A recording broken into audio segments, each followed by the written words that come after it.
ዕለት እስራን ሓሙሽተን ሰነ በስመ አብ ወወልድ ወመንፈስ ቅዱስ አሐዱ አምላክ። ዕለት እስራን ሓሙሽተን ሰነ በዛ ዕለት እዚኣ ይሁዳ ሐዋርያ ወዲ ዮሴፍ ጸራቢ ሰማዕትነት ተቐበለ። ንሱ ቁጽሩ ካብ 72 ኣርድእቲ እዩ። ነዚ ቅዱስ እዚ ኣብ ብዙሕ ዓድታት ኣብ ብዙሕ ዓድታት ሰበኸ። ኣብ ሓንቲ ወደብ ኣትዩ ድማ ኣብኣ ሰቢኹ ቤተ ክርስቲያን ሃነጸ። ካብኡ ናብ ሃገር ሮሓ ከይዱ ንንጉስ ሮሓ ካብ ሕማሙ ኣሕወዮ። ምስ ቤተሰቡ ድማ ጥምቀት ክርስትና ኣጠመቆ። ብድሕሪ እዚ ናይቲ ሃገር ገዛ ሒዙ ብዙሕ ስቃይ ሳቀዮ። ኣብ እጋሩ ከም ሳእኒ መሳምር ሓፂን ሸንከሩሉ። ብኡ ከዓ 5 ምዕራፍ ዝኸውን ጎየየ። ካብኡ ሰቂሉ ብኹናት ወግኦሞ ነፍሱ ሃበ። ቅድመዚ ናብ ምእመናን መልእኽቲ ልኢኹ ነበረ። እታ መልእኽቲ ካብ መልእኽታት ሐዋርያት ሻውዓይቲ እያ። ብኩሉ ጥበብ ዝመልአት እያ። ብኣ ገይሩ ንብዙሓት ኣረማውያን መሊሱ ናብ ሃይማኖት ጎይታና ኢየሱስ ክርስቶስ ኣእትይዎም እዩ። ምስጋና ንጎይታ ይኹን፣ በረኸቱ ምሳናት ይኹን ንዘለዓለም ዓለም አሜን። ሰላም ለይሁዳ ለእግዚአብሔር ገብሩ በቀኖተ ሐፂን በሊህ ዘተቀነወ አእጋሩ ሃይማኖተ ወንጌል ፍጹመ እንዘይሜህሩ ውስተ መልእክቶሙ ሶበ መልእክቶ ደመሩ ምስለ ሐዋርያት ደርገ ተጽሕፈ ተስካሩ።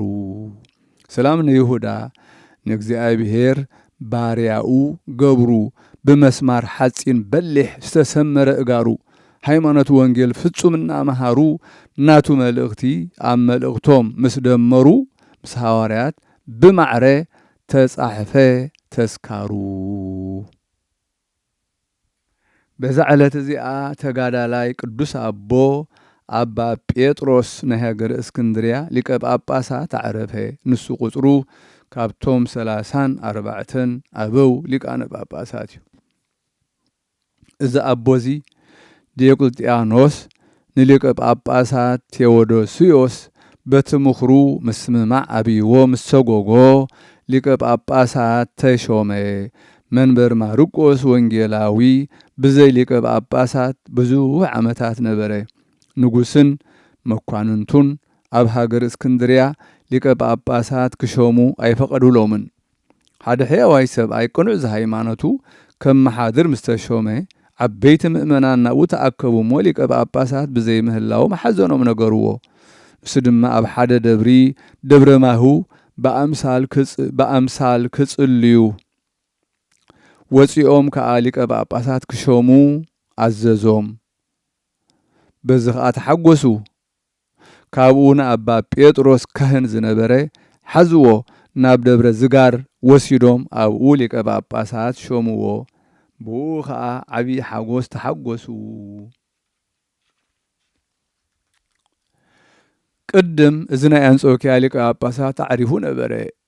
ሃገረ አንጾኪያ ብዘይ ሊቀ ጳጳሳት ነበረት። ናይ ሃገረ አንጾኪያ ምእመናን ኣባ ጴጥሮስ ብሕቡእ ንሃገረ እስክንድርያ ተሸይሙ ምስ ሰምዑ ሕያዋይ ኣማኒ ሰብኣይ ስሙ ታውፋንዮ ዝተባህለ ሾሙሎም። ንሱ ከዓ ምስ ኣባ ጴጥሮስ በታ ቀንዕቲ ሃይማኖት ተሰማምዐ። ብመለኮታዊት መልእኽታት ነናሓድዶም ይራኸቡ ነበሩ። ኣብ ግዜ ቅዳሴን ጸሎትን ድማ ሓደ ነቲ ሓደ ይዘኻኸሩን ይሰብኩን ነበሩ። ነገር ግን ንሳቶም ሓደ ናብቲ ሓደ ሃገር ሓደውን ናብቲ ሓደ ሃገር ከኣቱ ኣይተኻእሎምን። ኣባ ጴጥሮስ ኣብ ደብረ ኣናንያ ንሱ ከዓ ደብረ ዝጋር ይነብር ነበረ። ኣባ ታውፋንዮስ ከዓ ኣብ ሃገር ኣፍቆንያ ካብ ሃገር አንጾኪያ ውፅእ ዝበለ ይነብር ነበረ። በቲ እዋንቲ ካብ ሃገር እስክንድርያ ወፃኢ 700 ኣድባራት 32 ገጠራት ነበራኹ። ኩሎም ምእመናን ከዓ ቅኑዓት ሃይማኖት ነበሩ። እዚኣቶም ብዘይቶም ኣብ ሃገር እስክንድርያ ኩሉ ከባቢ ምስሪ ላዕላይ ግብፅን ዘለዉ መነኮሳትን ናይ ኣድባራት ገዳማ አስቄጥስን ኢትዮጵያን ኖባን እዮም። እዚኦም ኩሎም ቅኑዓት ሃይማኖት ዝኾኑ ነዚ ኣቦ ኣባ ጴጥሮስ ኣብ ትሕቲ ሽሞቱ ዝመሓደሩን ብትእዛዙ ዝኸዱን እዮም። ንሱ ከዓ መልእኽታት ካብ መጽሓፍ ኣየቋርጽን ነበረ ናብ ኩሎም ምእመናን ይሰደሎም ኣብ ሃይማኖቶም የጽንዖም ነበረ ኣድባራት ሃገረ እስክንድርያን ከባቢኣን እናዞረ ይምህሮም ይግስጾምን ይናዝዞምን ነበረ ሓደ ቅዱስን ፈላጥን ድምያኖ ዝስሙ ረድ ነበሮ ንሱ ብድሕሪኡ ሊቀ ጳጳሳት ዝኾነ እዩ ንሱ ብኩሉ ስራሕን ስርዓት ህዝብን ይራድኦ ነበረ እዚ ድምያኖስ ናብ ሃገረ እስክንድርያ ኣትዩ ናይቶም ህዝቢ ተግባሮም ይርኢ የጽንዖምን ይምህሮምን ነበረ እዚ ኣቦ ኣባ ጴጥሮስ ኣብ ሽሞቱ ከምዚሉ ከም ሽመቶም ንሐዋርያት ይነብር ነበረ ካብኡ በሃይማኖቱ ጽኑዕን ቅኑዕን ኮይኑ ብሰላም ዓረፈ በረኸቱ ምሳና ትኹን ዘለዓለም ዓለም አሜን ሰላም ለጴጥሮስ ሰናየ ስርዓት ወህግ ዘተሰይመ ሊቀ በደብረ ዝጋግ እምላእልየሁ ዘውህዘ አምሳለ ፈለግ እምጽሩይ ማየ ትምህርቱ አኮ ህሙግ ደቂቅ ሰትዩ ወረወዩ አእሩግ ሰላም ለጴጥሮስ በዓል ጽቡቕ ስርዓት ወህግ ሊቀ ጳጳሳት ዝተሾመ ኣብ ደብረ ዝጋግ ካብ ልዕሊኡ ዝወሓዘ አምሳል ውሒዝ ፈለግ ካብ ጽሩይ ማይ ትምህርቱ ዘይኮነ ዝሩግ ቆላዑ ሰተዩ ረወዩውን ዓበይቲ አእሩግ መትለዋ ሃጋይ ክረምተ ዘረሰይከ እግዚእነ ወረሰይከ ጸደየ ለመጸው ወሰነ በዚ ክረምት ዘመዋእሊነ ዘእንበለ ፍርየ እንዘበቆጽ ልሃሎነ ናስተበቋዐከ እይኩን ጉያነ ሓጋይ ኣሕሊፍካ ክረምቲ ዝገበርካ ጐይታና ጽድያ ሂብካውን መጸው ዝገበርካ ወሰና በዚ ክረምቲ እዚ በዚ መዋእልና ብዘይ ፍረ ብቆጽሊ ጥራሕ ከሎና ማለት ፍረ ጽድቂ ከይፍረና ከይገበርና ንልምነካ ጐይታ ብኽረምቲ ከይከውን ጉያና ብኽረምቲ ከይከውን መጽዋዕታና ሰላም ለክሙ ጴጥሮስ ወጳውሎስ በበጾታ ህትዋን አእናቁ ለቤተ ክርስቲያን በመሰረታ መምህራነ ስርዓት አሃቲ እንዘህላው የክሙ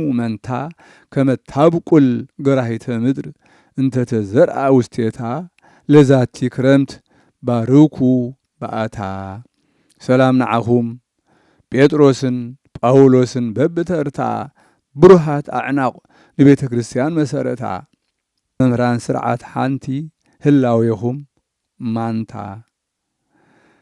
እዛ ምድሪ ከተብቁል ኣብኣ ዝተዘርአ ኣዝርእታ ነዛ ክረምቲ እዚኣ ባርኹ እትወታ ካብዚ ግዜ እዚ በኣተ ክረምት ስለዝተባህለ እዩ ንጴጥሮስን ጳውሎስን ዘኪሩ ክረምትና ባርኹ ዝብል ዘሎ ሰላም ለጲላጦስ ዘተሓጽበ እዴሁ እምደመ ኢየሱስ ክርስቶስ ከመ ንጹህ ለሊሁ ወለአብሮቅላ ሰላም ብእሲተ ዚአሁ ዘለአከት እንዘ ትብል ኢታስም ላዕሌሁ እስመ ህሩይ ወጻድቅ ብእሲሁ ሰላም ንጲላጦስ ዝተሓጽበ ኢዱ ካብ ደም ኢየሱስ ክርስቶስ ንጹህ ከም ዝኾነ ብስሩ ብጉንዱ ንአብሮቅላውን ሰላም ሰበይቱ ኣደውሉዱ ዝለኣኸትሉ እናበለት ኣይትሕበር ምዞም ኣብ ልዕሊኡ ዝፈርዱ ጻድቕን ሕሩይን ሰብኣዩ ዝተታሕዘ ብፍቓዱ